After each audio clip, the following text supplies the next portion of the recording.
Hi everybody, it's Richard here again and welcome to another video. Now this is my vinyl inbox number 46 where I show some new and second hand records that I purchased over the past month or so.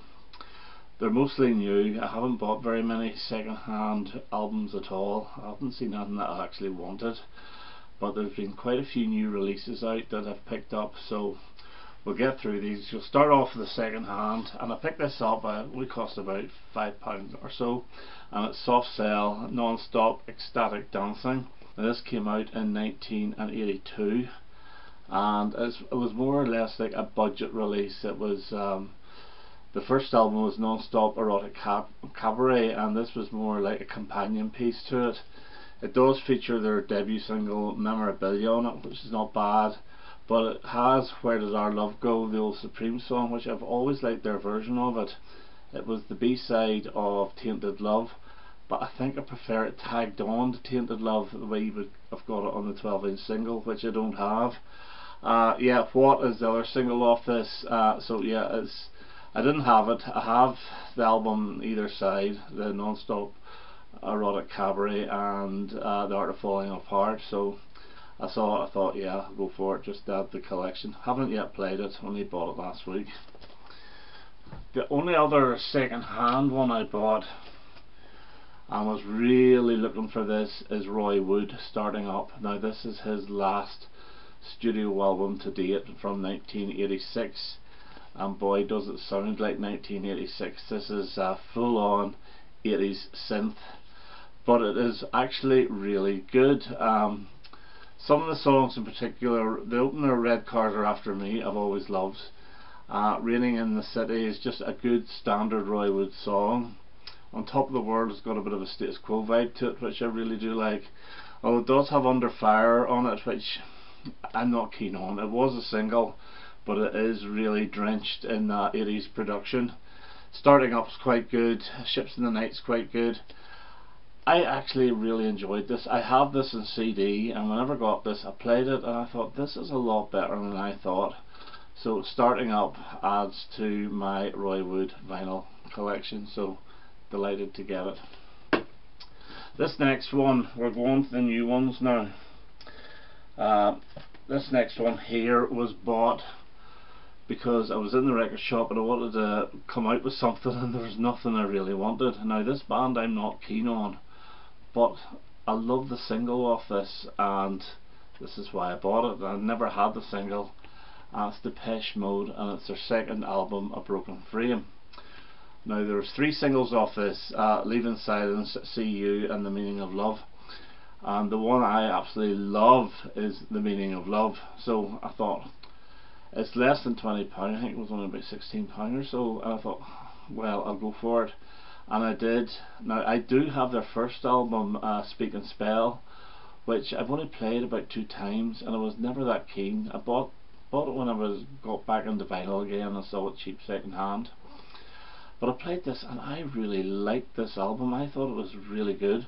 I forgot about Leaving Silence. I forgot that it was a single, so that brought back a few memories. See You is very good. My Secret Garden is just real OMD from 1981. Well, I think so anyway. But the whole album is a really good listen. In fact, the LP is on the turntable. I've just finished playing it again. So yeah, absolutely delighted to get this. I don't know if I'll go any further. The one from 83, I think it's called Construction Time Again. If I saw it, I may pick it up. But I didn't like the way they went all industrial, and so for me, this is the Depeche Mode I like. In fact, I would really like their first singles album, and that would be me happy. So A Broken Frame, brand new reissue, so yeah, very good. So it's 2 Depeche Mode albums I've got. Talking of OMD, OMD have reissued a couple of their 90s albums, and this is the first one from 1993. Their very first album, Sugar Tax, from I think it was 91, has not been reissued yet.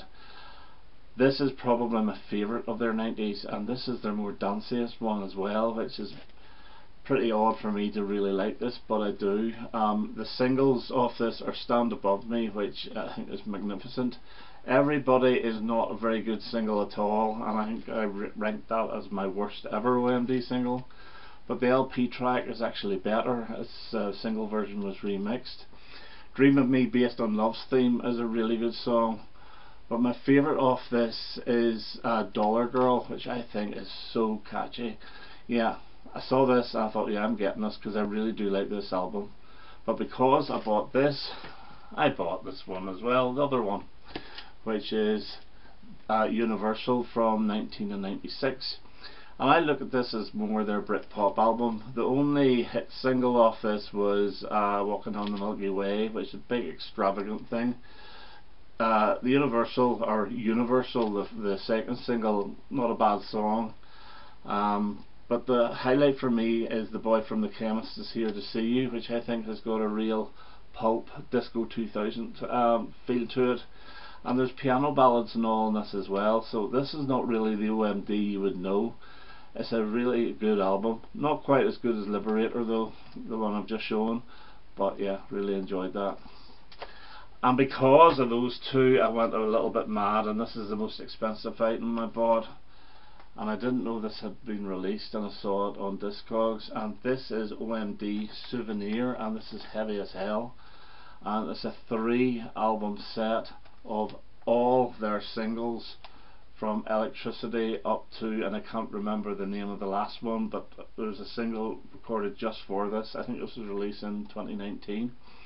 Every single A-side is on this over 3 discs. The only thing I wish they had it done, even though it wasn't a single, was put on their version of Whole Again that Atomic Kitten had taken to #1, which I think is really good as well. But side 1 of this and side 2 are magnificent. Those are the big hit years, and you can see, as it's all done in chronological order, you can see the peaks and the troughs of the band, and whenever they came back in 2010 with their History of Modern album. This is really, really good, and it's a really good just look at their output from 1980 through to 2019. So Souvenir, and yeah, the singles collection 1979 actually to 2019, the opening one being Electricity. Next up, and I bought this, and this is Roy Orbison, and this is one of the Lonely Ones. Now this was an album which was released in, I think it was about 2013 or so, but it was originally planned to come out in 1969, but it was withdrawn. And I bought this CD when it came out, and again this was going extremely cheap, so I added it to the Roy Orbison vinyl collection. You get a really good version of Never Walk Alone and Say No More, Sweet Memories, Laura, Child Woman, Woman Child. It's a good Roy Orbison album. It's as good as anything he was doing in the late 60s, but there's nothing new here, there's nothing different. It's just a Roy Orbison album with that gorgeous voice singing good songs, so absolutely delighted to get that as well. So one of the Lonely Ones, Roy Orbison. Next up, and we have, this was a big surprise. I wasn't going to buy this, and I thought, right, I will. In fact, I bought it the same day as I bought the Depeche Mode album, but this really, really took me by surprise. And this is the Stranglers, Dark Matters, and this is fantastic. Now I am guilty of ignoring the Stranglers after Hugh Cornwell left. I do have their CDs, but I've very rarely played them. I think I've played each of them only once, or even half of the CD. But I played this through and I was absolutely blown away, and I put this onto CD for the car and I played it about 6 or 7 times. Water is a fantastic opener. This song, which you'll see on YouTube, is the one with Stuart Pearce in the video, the ex-England footballer.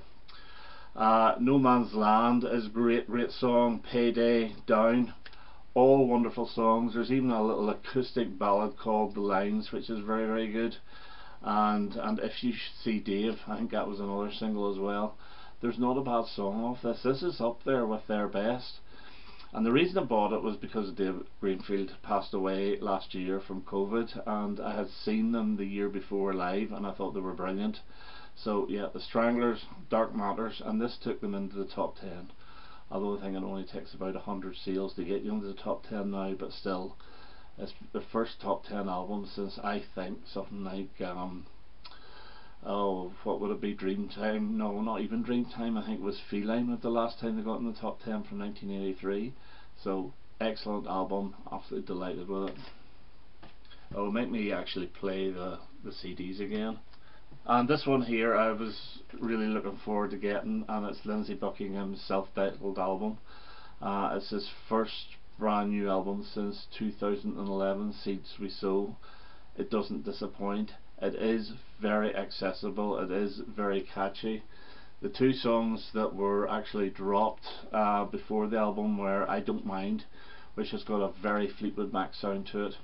On the Wrong Side, it also has a bit of a Fleetwood Mac sound to it, a bit of a go your own way sound, especially with the guitar outro. But don't be confused, it's not the same song as On the Wrong Side, which was from the Your Honor soundtrack in the mid-90s. Blind Love's very good, Swan Song's very good. Blue Light is one of the catchiest songs ever.